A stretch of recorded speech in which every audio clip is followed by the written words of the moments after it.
दूसरी तरफ मां विकास आघाड़ी के नेता चुनाव में ऐतिहासिक हार के बाद अब चुनाव आयोग को घेरने में लगे हैं। हार के लिए ईवीएम को जिम्मेदार ठहराने में लगे हैं। कांग्रेस के नेताओं ने पोलिंग परसेंटेज बढ़ने को लेकर जो शिकायत की थी, उनकी सुनवाई कल होनी है। इलेक्शन कमीशन कांग्रेस के नेताओं को कल समझाएगा कि शाम 5 बजे जारी पोलिंग परसेंटेज और रात 11 बजे जारी किए गए पोलिंग परसेंटेज के आंकड़ों में डिफरेंस क्यों है, कैसे है। 76 लाख वोट कैसे बढ़ गए। हालांकि कांग्रेस के नेता ईवीएम पर भी सवाल उठा रहे हैं, लेकिन इलेक्शन कमीशन को जो लेटर भेजा गया है उसमें कांग्रेस ने ईवीएम का जिक्र नहीं किया। कल चुनाव आयोग के साथ जो मीटिंग होगी उसमें ईवीएम पर बात नहीं होगी, लेकिन मां विकास आघाड़ी के 24 हारे हुए उम्मीदवारों ने 5% ईवीएम के वोटों का मिलान वीवीपैट से कराने के लिए एप्लीकेशन फाइल कर दी है। इसकी फीस भी जमा करा दी गई है। आज शरद पवार के एनसीपी के नेता रोहित पवार ने चुनाव आयोग को चुनौती दी। कहा वो मीडिया के सामने विपक्षी पार्टियों की टेक्निकल टीम को 4 दिन का वक्त दें। इस वक्त में वो ये साबित कर देंगे कि ईवीएम फुल प्रूफ नहीं है। अगर साबित नहीं कर पाए तो फिर कभी ईवीएम पर सवाल नहीं उठाएंगे।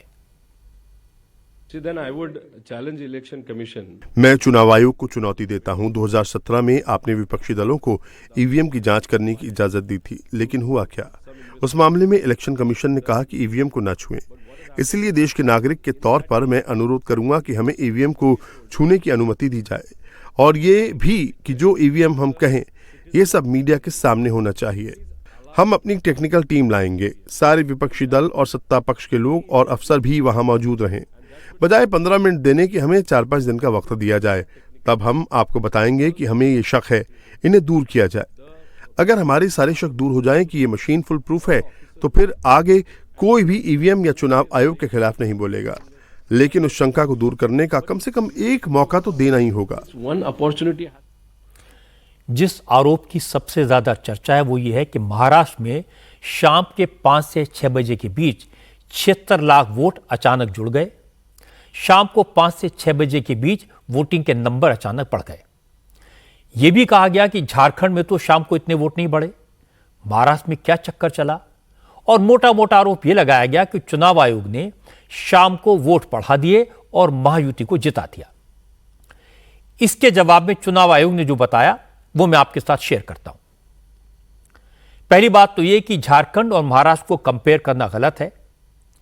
इलेक्शन कमीशन का कहना है कि वोटिंग का इतिहास गवाह है कि झारखंड में हमेशा सुबह के वक्त ज्यादा वोट पड़ते हैं और महाराष्ट्र में शाम को ज्यादा वोट डालने की टेंडेंसी है।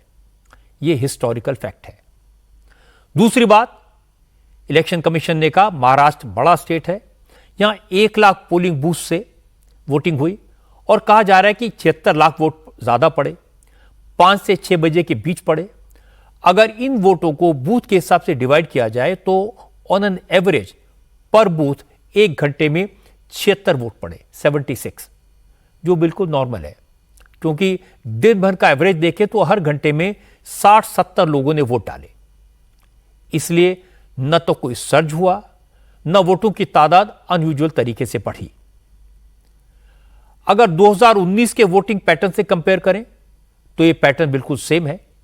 महाराष्ट्र में शहरी वोट ज्यादा हैं, लोग शाम के वक्त भी वोट डालने के लिए पहुंचते हैं, इसलिए शाम को भी वोटिंग का ट्रेंड वही है जो दिन भर था। शाम को वोटिंग का ट्रेंड इस बार भी वही रहा जो पिछले चुनाव में था। इसलिए यह पूरा का पूरा इल्जाम इलेक्शन कमीशन की फिगर्स, ट्रेंड और हिस्ट्री के मुताबिक बेबुनियाद है। एक और बात आपको बता दूं, ईवीएम को लेकर अब तक सुप्रीम कोर्ट और हाई कोर्ट में 42 पिटीशन फाइल की गई हैं। सारी की सारी पिटीशन रिजेक्ट हो गई हैं। चुनाव आयोग ने सभी दलों को ईवीएम को हैक करने का चैलेंज दिया था, लेकिन कोई नहीं कर पाया। इसलिए अब ईवीएम के मुद्दे पर बार बार बात करना बेकार है।